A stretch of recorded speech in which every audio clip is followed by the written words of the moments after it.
Doctor Sudhanshu Trivedi, Bhau Torsekar, Kapil Mishra, Amitabh Agnihotri, आनंद Ranganathan, Shantanu Gupta, Vishnu Shankar Jain, major गौरव आर्या, मीनाक्षी जैन और 100 से अधिक वक्ता एक ही विशाल मंच पर होंगे। इस नवंबर में गुलाबी शहर जयपुर विचारों की अग्नि से एक बार फिर जाग उठेगा। The Jaipur dialogues annual summit 2025 का यह महाआयोजन लौट रहा है, पहले से कहीं अधिक शक्तिशाली और भव्य। ये वह मंच है जहां सत्य और उसका मिलन होता है।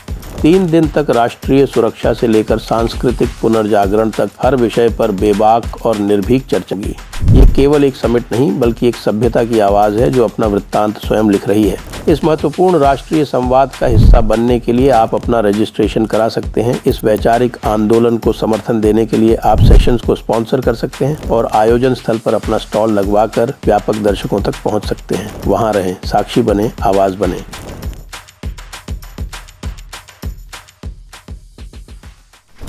नमस्ते, आप सभी से अनुरोध है कि कृपया हमारी चैनल को सब्सक्राइब करें और वीडियो को लाइक करें। भारत को मिल रहा है एक और बड़ा jackpot.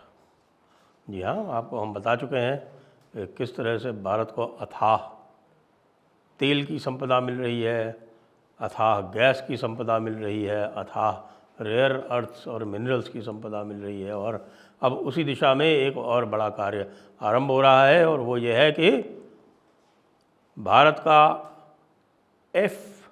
FBR fast breeder reactor, या प्रोटोटाइप फास्ट ब्रीडर रिएक्टर, उसका जो फ्यूल है यानी उसकी जो कोर बोलते हैं उसको लोड किया जा रहा है और वो क्रिटिकल हो जाएगा, यानी जिसको कहते हैं कि फुल प्रोडक्शन पर आ जाएगा लगभग 5 या 6 महीने में। और वो बहुत बड़ा काम होता है जिसको बोलते हैं कोर लोड करना या फ्यूल लोड करना। वो फ्यूल लोड हो रहा है इसे फास्ट ब्रीडर रिएक्टर में। अब आप कहेंगे कि भाई ऐसी क्या बात है। बात यह है कि इसके माध्यम से हम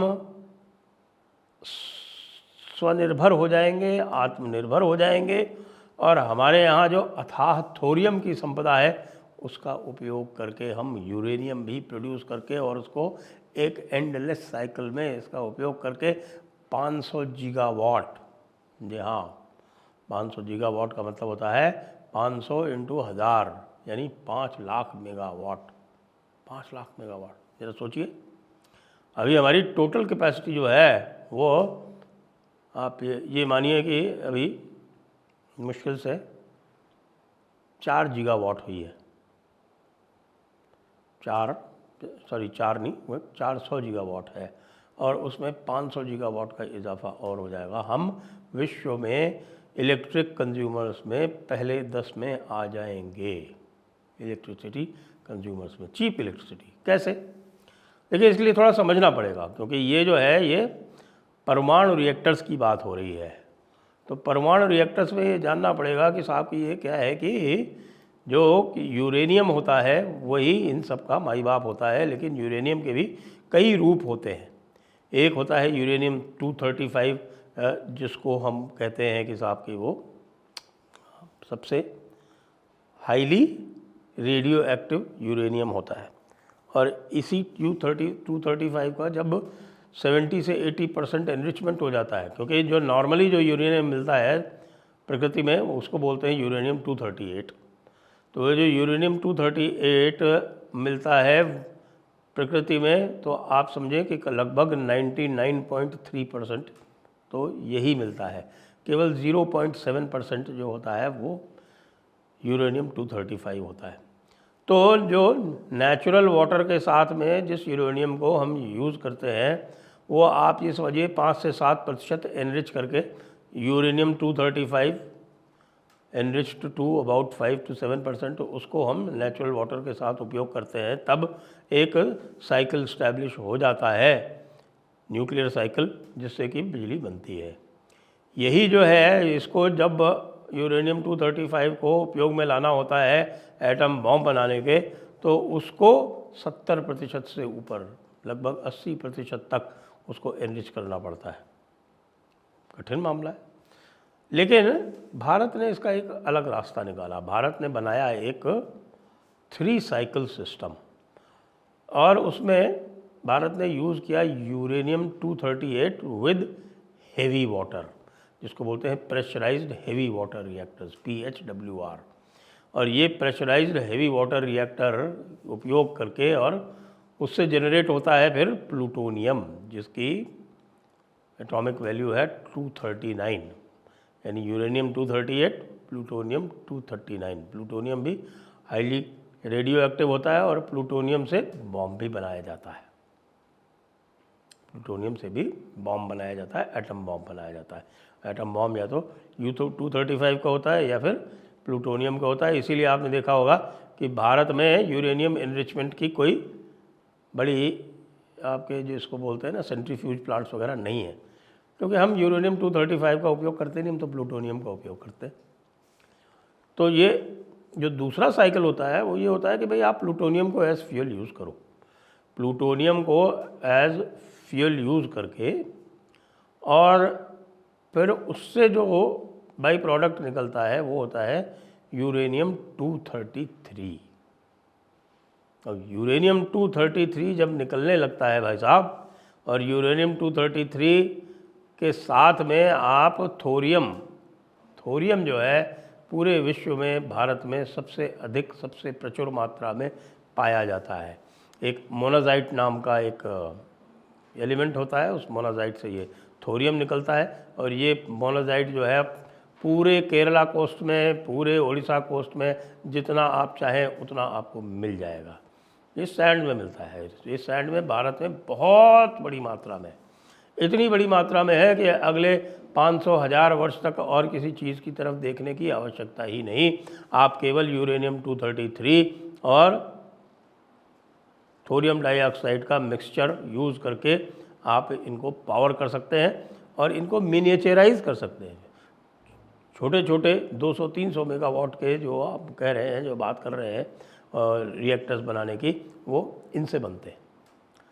तो अब ये जो फास्ट ब्रीडर रिएक्टर है वो ये क्या, ये प्रोड्यूस करेगा U-33 और U-233 को फिर अगला साइकिल होगा, जो थर्ड साइकिल है वो U-33 प्लस थोरियम ऑक्साइड को यूज़ करके और फिर अथाह ऊर्जा, अथाह क्लीन ऊर्जा। क्यों क्लीन ऊर्जा? इसलिए है क्योंकि U-33 और थोरियम डाइऑक्साइड को जब फ्यूल के रूप में यूज़ करते हैं तो बड़े मज़े की बात यह है कि जितना U-233 उपयोग में आता है उससे अधिक U-233 जनरेट होता है, जिसको आप वापस रिसाइकिल कर सकते हैं। है ना मज़े की बात? क्योंकि जो थोरियम है वो कन्वर्ट हो जाता है U-233 में। तो जितना भी आप उपयोग में लाते हैं उससे अधिक U-33 वापस आता है, उसको आप फिर थोरियम और डाइऑक्साइड के साथ मिलाइए, थोरियम ऑक्साइड के साथ मिलाइए और उसके बाद फिर से यूज़ कर लीजिए। जितना चाहे उतना यूज़ कीजिए, है ना। बिल्कुल आप जैसे सूर्य की जो अथाह ऊर्जा देखते हैं ना, उस तरह से ये U-233 और थोरियम ऑक्साइड वाली ऊर्जा है। बस U-233 की प्रतीक्षा है जो कि इस फास्ट ब्रीडर रिएक्टर से निकलेगी। फास्ट ब्रीडर रिएक्टर से U-33 निकलेगी। U-33 को उपयोग जाइए और अधिक U-33 और उसको रिसाइकिल करते रहिए, इसमें कीजिए, दूसरों में कीजिए। इतनी बिजली जनरेट कर लेंगे हम, और वो भी समुद्र के किनारे। उसमें जो है वो कोई हमें बहुत अधिक फ्रेश वाटर की भी आवश्यकता तो पड़ेगी। फ्रेश वाटर की आवश्यकता तो इसलिए पड़ेगी क्योंकि फिर स्टीम टरबाइंस वगैरह उससे चलेंगी। वो जो ऊर्जा उत्पन्न होती है रिएक्शन से, उससे जो स्टीम टरबाइंस वगैरह आप चलाएंगे, उन स्टीम टरबाइंस को चला के अथाह बिजली उत्पन्न कर सकेंगे। और यदि उसकी कमी पड़ती हो तो फिर जो सी वाटर है वो तो एज कूलेंट यूज़ होता ही है। सी वाटर को आप डिसैलिनेट करके भी उपयोग में ला सकते हैं। और चूँकि इतनी बिजली निकल रही है, इसी बिजली से आप वो डिसैलिनेशन प्लांट का भी खर्चा निकाल सकते हैं। है ना मज़े की बात? आपका फ्रेश वाटर भी बच जाएगा। तो ये एक अद्भुत कार्य होने जा रहा है भारत की धरती पर, जिसके लिए हमारे वैज्ञानिकों को, ख़ास तौर से डॉक्टर होमी भाभा को हमें प्रणाम करना चाहिए। क्योंकि उन्होंने आज से कितने वर्ष पहले, 60-70 वर्ष पूर्व ये जो साइकिल था वो भारत के जो रिसोर्सेज थे उसके अनुसार बना लिया था। अब इसमें समय इतना लग गया, समय इसलिए भी लग गया क्योंकि दूसरे जो देश थे वो हमें टेक्नोलॉजी देकर राज़ी नहीं थे, उन्होंने बहुत कठिनाइयाँ उत्पन्न की। इसीलिए हमारा ये जो फास्ट ब्रीडर रिएक्टर है इसको बनने में इतना समय लग गया। फास्ट ब्रीडर रिएक्टर अगर पहले बन जाता, 20 वर्ष पहले बन जाता, तो आप समझिए ये कार्य पहले हो जाता। लेकिन आप जानते हैं क्यों नहीं बन पाया? कांग्रेस की सरकारें थी, उनकी इसमें कोई रुचि नहीं थी। उनको देश की प्रगति में कभी कोई रुचि रहती नहीं है। उनको तो केवल जो है वो आपस में लोगों को लड़ाने, जात पात करने, आपस में आग लगाने, इसी में उनकी रुचि अधिक रहती है कि काम ना करना पड़े और कोई शॉर्टकट निकाल लें, उस शॉर्टकट से वो काम करते रहें। लेकिन अभी जो है ख़ास तौर से मोदी जी जो है, वो मोदी जी इन सारे प्रोजेक्ट्स में बड़े फोकस्ड रहते हैं। उनका तो एक विशेष एक पोर्टल चलता है, कभी भी खोल के देख लीजिए, प्रगति करके पोर्टल है। और वो सब प्रगति में वो हर महीने जितने भी चीफ सेक्रेटरीज़ हैं देश में, देश के राज्यों के और देश के जो केंद्र शासित प्रदेशों के जितने भी चीफ सेक्रेटरी हैं, उनके सबके साथ में मीटिंग करके और लगातार उनकी प्रगति जो है न केवल उसका जायज़ा लेते हैं, कोई कठिनाई आ रही होती है तो उस कठिनाई का समाधान भी करते हैं।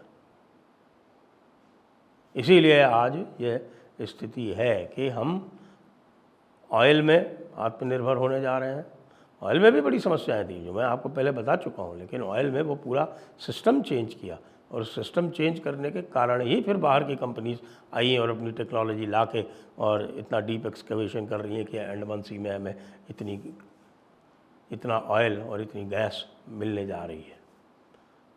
इसी तरह से डिफेंस इंडस्ट्रीज़ देख लीजिए, डिफेंस इंडस्ट्री का जो टेक ऑफ है वो रिमार्केबल है, उसका कोई सानी नहीं है।